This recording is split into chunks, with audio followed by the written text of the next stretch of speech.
नमस्कार, आप देख रहे हैं बिग फाइट लाइव और आपके साथ में विजेंद्र सोलंकी। बदलाव ये शाश्वत सत्य है और वक्त के साथ बदलाव होते रहने चाहिए। कहते हैं कि पानी भी अगर ठहर जाए तो उसमें काई लग जाती है, वो सड़ांध मारने लगता है। और क्या वाकई में कम वक्त में काम ज्यादा और जो भी फायदा ज्यादा दिलाए, राजनीति में उसी को क्या परफेक्ट बदलाव कहते हैं? कहीं फेरबदल करने से पहले सियासत में जातीय समीकरण भी देखे जाते हैं, स्क्रिप्ट भी ऐसी लिखी जाती है कि जिसमें किरदार असरदार साबित हो और जिम्मेदार भी उसी को जिम्मेदारी देता है जिसमें सत्ता और संगठन को एक साथ लेकर चलने की काबिलियत हो। राजस्थान में बीजेपी ने बड़ा बदलाव किया है। प्रदेश प्रभारी से लेकर प्रदेश अध्यक्ष तक बदल दिए गए। अब इस बदलाव को चाहे आप जातीय समीकरण के साथ जोड़कर देखें या फिर उपचुनाव की मजबूती से लड़ने की रणनीति और जातीय आधार पर खुद को एक बार फिर से स्टेबल करने की सियासत से जोड़कर देखें। बिना आपसी मनमुटाव के कार्यकर्ता एकजुट रहे। 5 सीटों पर उपचुनाव है, लिहाजा नई टीम के सामने नया लक्ष्य भी है। तो सवाल यह है कि क्या बीजेपी ने यह एक परफेक्ट बदलाव किया है? आज बात इसी मुद्दे पर।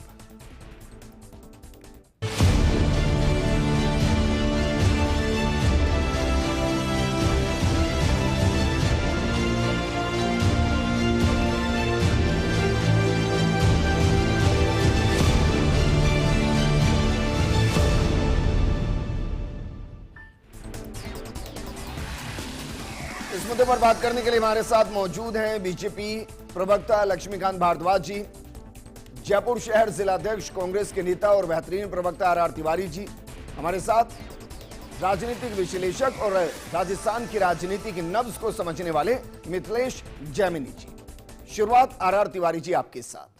बीजेपी में जिस तरीके से एक कार्यकर्ता को तवज्जो मिलती है और बड़े बड़े पद मिलते हैं, क्या वाकई में आपको लगता है कि काश मैं भी बीजेपी में होता? जितनी मेहनत मैंने कांग्रेस में की, जिला अध्यक्ष बनने में पूरी जवानी खपा दी, अगर कांग्रेस की जगह बीजेपी में होता तो क्या पता मुख्यमंत्री होता कहीं।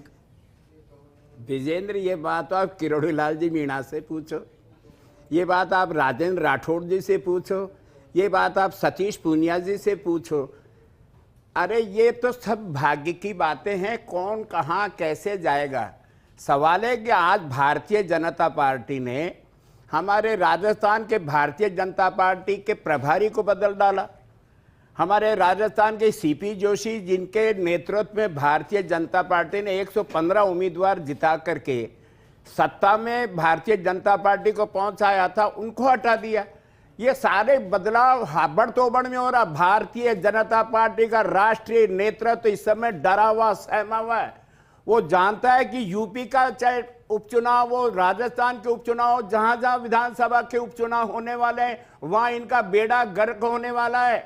आप यहाँ चाहे मदन राठौड़ साहब को लिया हो, चाहे अग्रवाल साहब को लिया हो, राजस्थान के 5 विधानसभा के चुनाव में इनको जिम्मे जीतने वाले उम्मीदवार नहीं मिलेंगे। भाई कम से कम वो एकजुट तो नजर आ रहे हैं। आर तिवारी जी, आपके तो नेता अभी भी वही दोहरा रहे हैं कि हर गलती कीमत मांगती है।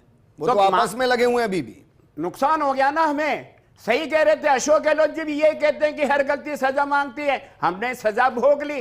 कल सचिन पायलट जी भी ये कह रहे थे हर गलती सजा मांग रही है, हम सजा है, हम विपक्ष में बैठे हैं ना।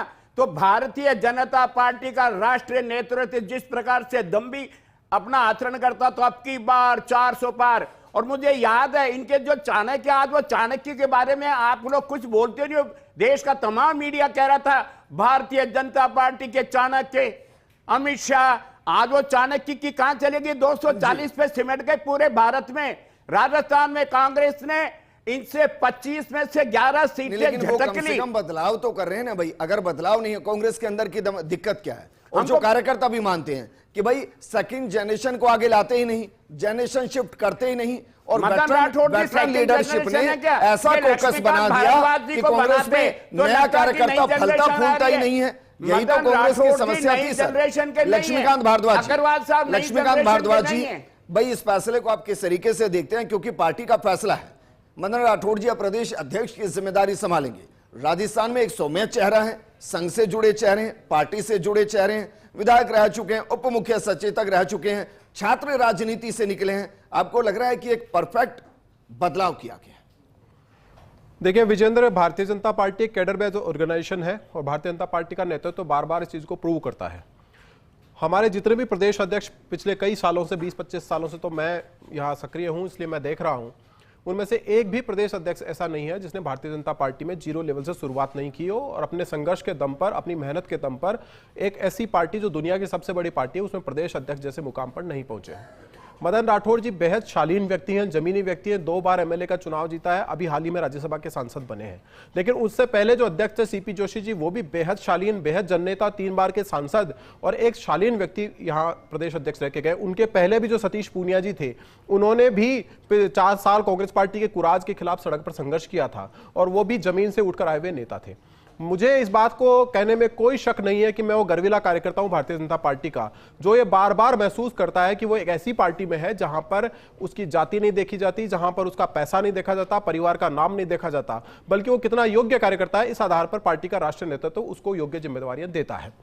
हमारे कांग्रेस पार्टी के जो प्रवक्ता हैं, इन्होंने मैं तो बड़ा इनका सम्मान करता हूं, हालांकि वहां से हार के आए जहां पर 70-80 हज़ार के आसपास एक समुदाय विशेष के लोग हैं, बावजूद इसके वहां से हार के आए, लेकिन फिर भी बड़ा कॉन्फिडेंस है और इस कॉन्फिडेंस की दाद तो देनी ही चाहिए कि चुनाव लगातार हारे जा रहे हैं। मैं गणित में थोड़ा कमजोर हूं, एक बार 54 सीट आई, एक बार 44 सीट आई और एक बार 99 सीटें आई, तो कुल मिला के भी 200 नहीं हुई, लेकिन 240 जिस पार्टी के बीच में मत बोलिए सर, बीच में मत बोलिए सर, मैंने आपकी इतनी तारीफ कर दी सर, मैंने आपकी इतनी तारीफ कर दी, उसके बाद भी बीच में बोल रहे हैं आप। बोलिए। देखिए क्या है कि कितनी से कितनी पे है, अगर इसकी गणित पे जाएंगे तो राजीव गांधी जी 404 सीटें लेके आए थे, उनका पुत्र 42 सीटों पे सिमटा हुआ है। तो मुझे लगता है ये जो हमारे कांग्रेस पार्टी के प्रवक्ता हैं, इनको इस बारे में नहीं बोलना चाहिए। लेकिन भारतीय जनता पार्टी के प्रधानमंत्री जो बने हैं भारतीय जनता पार्टी से, आदरणीय नरेंद्र मोदी जी, वो इस देश में दूसरे ऐसे व्यक्ति हैं जिन्हें लगातार तीसरी बार प्रधानमंत्री पद की शपथ लेने का अवसर मिला है, देश की जनता ने दिया है। और दूसरी बात, 3 चुनाव मिलके भी जो पार्टी 200 सीटें नहीं लेकर आ पाई, वो 240 पे कमेंट करती है। नहीं, इन्होंने कहा इसलिए मैंने उसका जवाब दिया। और एक बात और है, आप कहते हैं कि भारतीय जनता पार्टी का राष्ट्रीय नेतृत्व किसी को भी कुछ भी बना देता है और ये जो बातें इन्होंने कही है, तो आपको याद होगा विजेंद्र जी 25 सितंबर 2022 का वो दृश्य जब मल्लिकार्जुन खड़गे राहुल गांधी की एक पर्ची लेकर राजस्थान में आए थे सचिन पायलट को मुख्यमंत्री बनाने के लिए, और जो राष्ट्रीय अध्यक्ष बनने वाले थे कांग्रेस पार्टी के, हमारे जो पूर्व मुख्यमंत्री हैं, जो राष्ट्रीय अध्यक्ष बनने वाला था वही पार्टी से बागी हो गया, और जो सारे विधायक मुख्यमंत्री के घर में मिलने चाहिए मल्लिकार्जुन खड़गे को, वो विधायक कहीं और जाकर मीटिंग कर रहे थे और यूं फाड़ के राहुल गांधी की पर्ची को बैरंग लौटा दी दिल्ली में। तो ये जो कांग्रेस पार्टी है ना, इसको बोलना नहीं चाहिए। मुझे लगता है कि जो आर तिवारी जी है उनको तो कांग्रेस में रहने के लिए गलताजी में जाकर ये बयान करना चाहिए। कितने साल उन्होंने जीवन के कांग्रेस जैसी पार्टी में बिता दिया, अगर ये अपने ही विधानसभा चुनाव जहां से लड़के आए हैं उसमें गलताजी पीठ पर जाकर हवन यज्ञ करेंगे, तो हो सकता है कि जो पूरा जीवन इन्होंने कांग्रेस जैसी पार्टी के अंदर रहकर जो पाप इकट्ठा किया उससे इनको मुक्ति मिल जाए। लेकिन मैं फिर कह रहा हूं, Bharatiya Janata party cadre based organisation है और ये बार बार हमारा राष्ट्रीय नेतृत्व, हमारा लक्ष्मीकांत जी, मुझे लगा आप ये कहेंगे भाई बीजेपी में आकर मुक्त हो जाइए पापों से, क्योंकि ऐसे बहुत से हो गए हैं जो कांग्रेस में अर्जित कर रहे थे, आपके हिसाब से फिर बीजेपी में आकर मुक्त हो गए, पाप मुक्त हो गए। लेकिन हमारी दिल्ली न्यूज एडिटर अदिति नागर भी जुड़ गई हैं। अदिति, बदलाव की बात करें हम, बीजेपी जितने बोल्ड अंदाज में बदलाव लेती है, सेकंड जनरेशन को ऊपर लेकर आती है। मैं आर तिवारी जी को कह रहा था कि भाई काश अगर हो सकता है आप बीजेपी में होते और इतना समर्पण भाव से आपने बीजेपी में काम किया होता तो क्या पता कहीं के मुख्यमंत्री हो जाते। लेकिन कांग्रेस शायद बदलाव से डरती है और बीजेपी उतने ही बोल्ड अंदाज में बदलाव लेती है। इस बदलाव को आप परफेक्ट मानते हैं बीजेपी में?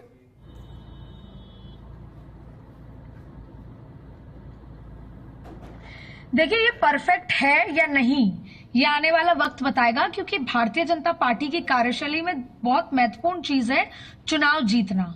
2014 के बाद की जो भारतीय जनता पार्टी है उसमें परफॉर्मेंस बहुत मैटर करता है।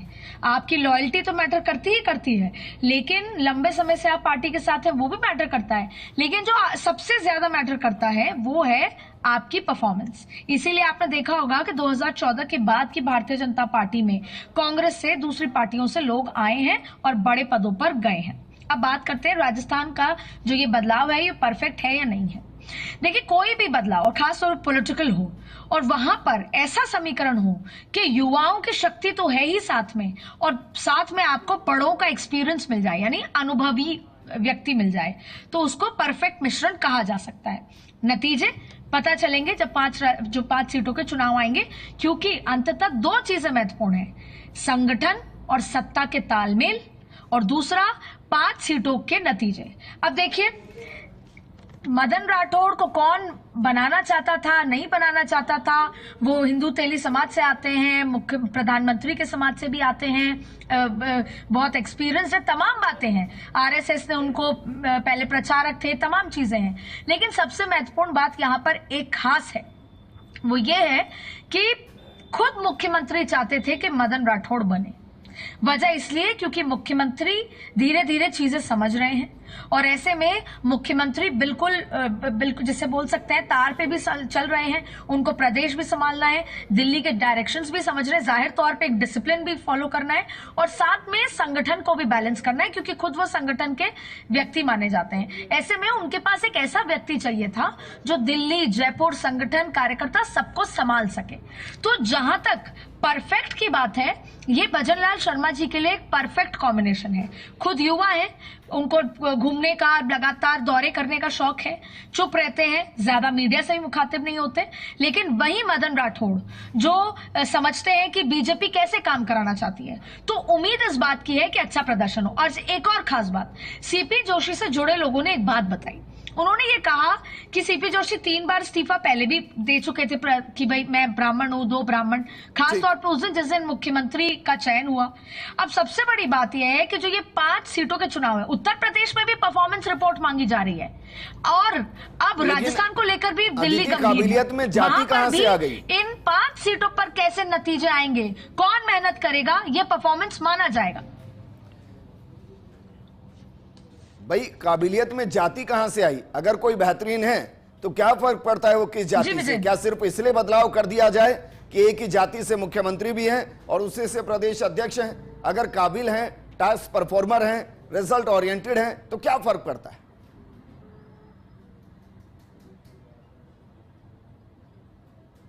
आपका सवाल बहुत अच्छा है, और मैं उम्मीद करती हूं कि देश इस दिशा में आगे बढ़े इस थॉट प्रोसेस के साथ, लेकिन ऐसा हुआ नहीं। और 2024 के ये जो चुनाव के नतीजे हैं, ये इसका लिटमस टेस्ट रहे।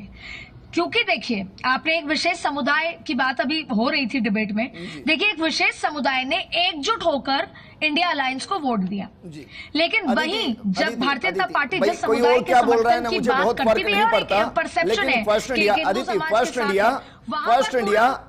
फर्स्ट इंडिया उस विशेष समुदाय को सेकंड लार्जेस्ट पॉपुलेशन कहता है।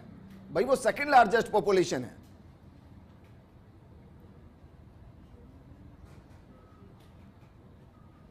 बिल्कुल विजेंद्र, आप एकदम सही कह रहे हैं, पर सवाल यह है कि अगर हम ग्राउंड पर बात करें या पेपर पेन लेकर बात करें, तो भारतीय जनता पार्टी ने 2024 के 4 जून को, जब 4 जून को नतीजे आए, तो सबसे पहले यही पेन डाउन किया कि पूरा हिंदू एकजुट होकर भाजपा को वोट नहीं किया, और जरूरी है कि सोशल इंजीनियरिंग को अब अलग तरीके से किया जाए।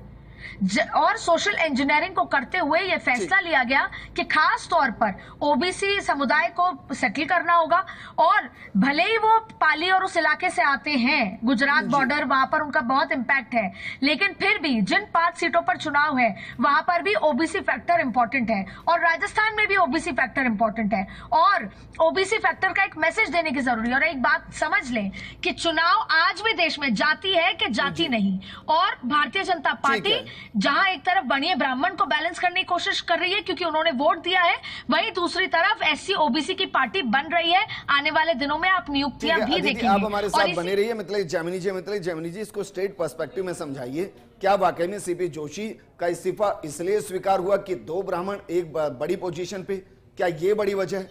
मैं दूसरा सवाल इसके साथ ये कि चुनाव से पहले सतीश पूनिया का हटना और सीपी जोशी को कमान मिला, अब बाई इलेक्शन से पहले सीपी जोशी का हटना, मदन राठौड़ को कमान संभालना या देना, इसको आप कैसे देखते हैं? क्या बदलाव के साथ चुनाव जीतने की रणनीति?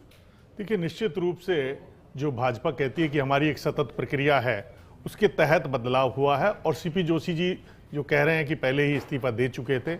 और जो सबसे अहम बात है कि जब 11 सीट हारने के बाद अगर सीपी जोशी जी का इस्तीफा हो जाता है, तो लोग ये पूछ रहे हैं कि दिल्ली में 303 से 240 आने के बाद जेपी नड्डा जी का इस्तीफा क्यों नहीं होता है।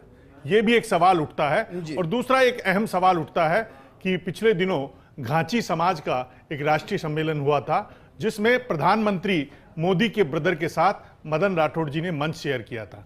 उसी दिन ये पटकथा लिख दी गई थी। और जो सबसे अहम बात है कि 70 पार के लोगों को हम नहीं बनाएंगे, वो बीजेपी ने तोड़ा। 72 साल के मदन राठौड़ जी को बनाया। ये ठीक है कि वो 4 बार के जिला अध्यक्ष, तमाम जो बीजेपी की कैटेगरी उसमें फिट होते हैं, लेकिन एक अहम सवाल है कि जो ओबीसी में जाट कम्युनिटी है, गुर्जर कम्युनिटी, हमने देखा भी कांग्रेस के साथ क्या हुआ। जो ही सचिन पायलट प्रदेशाध्यक्ष बने, चारों तरफ एक कम्युनिटी का दर्जा हो गया और वो एक कास्ट तक सीमित हो गए। जो ही गोविंद डोटासरा बने, वही नजारा वो है। सतीश पूनिया जब जयपुर में बने बीजेपी का, तो वही नजारा ये था। तो कहीं न कहीं चेंज करने की जरूरत है। और जहां तक उपचुनाव की बात जो अभी अदिति जी कह रही थी, उसका बड़ा अहम चीज है कि उपचुनाव कैसे जीते जाएं। क्योंकि लोग सोशल मीडिया पे एक टिप्पणी मैंने पढ़ी, वो बहुत जोरदार थी कि कोई सामाजिक न्याय मंच से चुनाव लड़ता है तो वो मुख्यमंत्री बन जाता है, और कोई एमएलए का पर्चा निर्विरोध या निर्दलीय दाखिल करता है और मोदी जी उसे फोन करते हैं तो वो राज्यसभा का सदस्य और बीजेपी का प्रदेशाध्यक्ष बन जाता है। यानी जो बीजेपी में, कांग्रेस में एक प्रेशर पॉलिटिक्स चलती थी, वो सत्ता के साथ साथ भाजपा में भी आ रही है। ये एक चीज विचारणीय है। जो भाजपा अपने आप को समर्पित कार्यकर्ताओं की संगठित पार्टी की बात करती है, उसके लिए इस तरीके की सोशल मीडिया पर टिप्पणियां होना कहीं न कहीं चिंता का विषय है। जी, दोनों को ही व्यक्तिगत तौर पर आप भी जानते हैं और मैं भी जानता हूं, क्योंकि बहुत लंबे टाइम तक दोनों को पैनल का हिस्सा बनाया गया है। मुझे लगता नहीं कि प्रेशर पॉलिटिक्स के लोग हैं। भावनाओं के साथ कुछ फैसले होते हैं, भविष्य को लेकर कुछ फैसले होते हैं। ये भावनाओं के साथ होते हैं फैसले, तमाम चीजें हैं, लेकिन आपको ये मान के चलना पड़ेगा कि अभी 5 उपचुनाव है।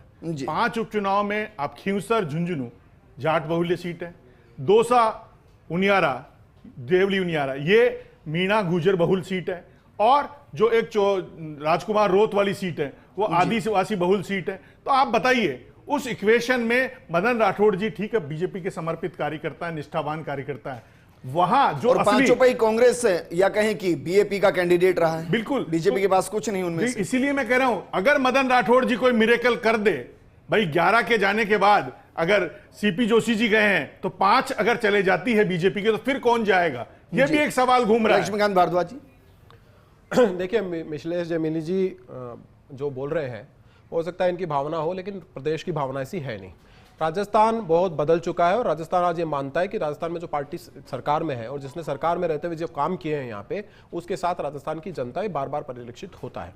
लेकिन आप बार बार ये किसी एक व्यक्ति के किसी एक छोटी सी इतिहास को लेकर बार बार उसका उल्लेख करते हैं, इसका मतलब ये नहीं है कि पार्टी के प्रति उसका समर्पण और एक उसके अच्छे नेता के गुण को उसमें छुपा जाए। आप बोलने भर के लिए किसी के लिए बोल सकते हैं, लेकिन किसी आदमी की 25, 30, 40, 50 साल के राजनीतिक जीवन के ऊपर केवल 1 मिनट बोलकर आप उसके ऊपर टीका टिप्पणी नहीं कर सकते हैं। उनका एक अपना संघर्ष है, कई बार अवसर मिलते हैं, कई बार अवसर नहीं मिलते, कई बार 25, 30 साल 35 साल काम करने के बाद भी किसी कार्यकर्ता को पार्टी किसी न किसी की वजह से अवसर नहीं देती। तो इसका मतलब ये नहीं है कि अगर वो कोई छोटी गलती कभी इतिहास में कर दे तो उसको कोर्ट करके इतना बड़ा देखिए लड़ा था सामाजिक न्याय से। लक्ष्मीकांत जी, सचिन पायलट जी 22 एमएलए लेके मानेसर में क्या कर रहे थे? बद्रीलाल जी ने चुनाव मानेसर में क्या कर रहे थे? सचिन पायलट पर्यायवाची कैसे हो सकते हैं? पर्यायवाची कैसे हो सकते हैं सर? पर्यायवाची कैसे हो सकते हैं?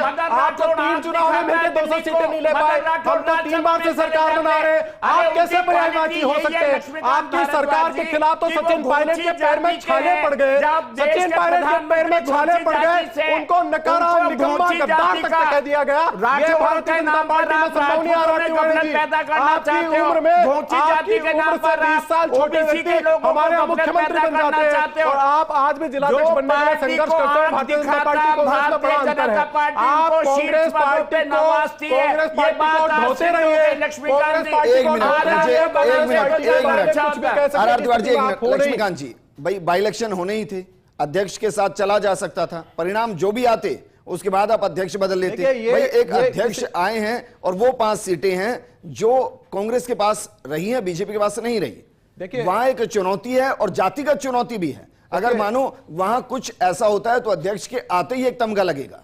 देखिए विजेंद्र जी, ये तो किसी भी पार्टी का अपना विशेषाधिकार है कि वो अपने किस कार्यकर्ताओं को प्रधानमंत्री बनाती है, किसको राष्ट्रीय अध्यक्ष बनाती है, मुख्यमंत्री बनाती है, प्रदेश अध्यक्ष बनाती है। वो ना तो आप तय कर सकते हैं, ना कोई मैं तय कर सकता हूं किसी और पार्टी के लिए। लेकिन ये बात सही है कि भारतीय जनता पार्टी एकमात्र ऐसी पार्टी है जहां कार्यकर्ता को अवसर मिलता है, लेकिन कांग्रेस जैसी पार्टी जिसमें नकारा, निकम्मा, गद्दार अपने एक नेता को कह दिया जाए, प्रदेश अध्यक्ष को बर्खास्त कर दिया जाए, उप मुख्यमंत्री को बर्खास्त कर दिया जाए, 22 एमएलए लेके मानेसर में बैठे रहे और उसके आने के बाद उनको वापस वहां पर बिठा लिया जाए, और एक मुख्यमंत्री जो राष्ट्रीय अध्यक्ष बनने वाला वो बागी हो जाए, और जो मुख्यमंत्री बनने के लिए आ रहा है वो राष्ट्रीय अध्यक्ष बन जाए, जो राष्ट्रीय अध्यक्ष बन गया वो मुख्यमंत्री ऑब्जर्वर बनकर आ रहा है, उसकी पर्ची को यूं फाड़ दिया जाए। ये तो कांग्रेस पार्टी में ही संभव है, जहां पर इतने सब कुछ होने के बाद भी वहां पर लोगों के साथ ऐसी स्थितियां वहां बन जाती हैं। लेकिन भारतीय जनता पार्टी, मैं बार बार दोहरा रहा हूं कि अपने कार्यकर्ताओं को अवसर देती है, और इसीलिए कभी मदन राठौड़, कभी सीपी जोशी, कभी सतीश पूनिया, कभी मदन लाल सैनी जैसे नेता लोग यहां से निकल यहां पर आते हैं। ठीक है, इन्हीं को तो लड़ाते हो आप। ठीक है, मुझे प्रोग्राम क्लोज करना है। आर तिवारी जी, आर तिवारी जी, मुझे प्रोग्राम क्लोज करना है सर। एक लाइन में बताइए। महेंद्र जी, और आप उत्साह में भारतीय जनता हमारे पास आते हैं लोग, आपके पास कोई जाता ही नहीं, कांग्रेस से आपके पास कोई जाता ही नहीं, हमारे पास आते हैं। राहुल कसवा गए भी और जीत कर भी आए। शुक्रिया हमारे साथ जुड़ने के लिए। मिथिलेश जी आपका भी शुक्रिया, आर तिवारी जी और लक्ष्मीकांत जी आपका भी शुक्रिया। पार्टी में क्या बदलाव होना है ये पार्टी तय करती है, लेकिन वहां के समीकरण क्या वाकई में जनता के हित में है, ये परिणाम तय करते हैं चुनाव के। तो सबसे पहला जो टास्क जो बताएगा कि बदलाव परफेक्ट है या नहीं, वो बाई इलेक्शन है, जो एक बड़ी चुनौती है नए अध्यक्ष के लिए। नमस्कार।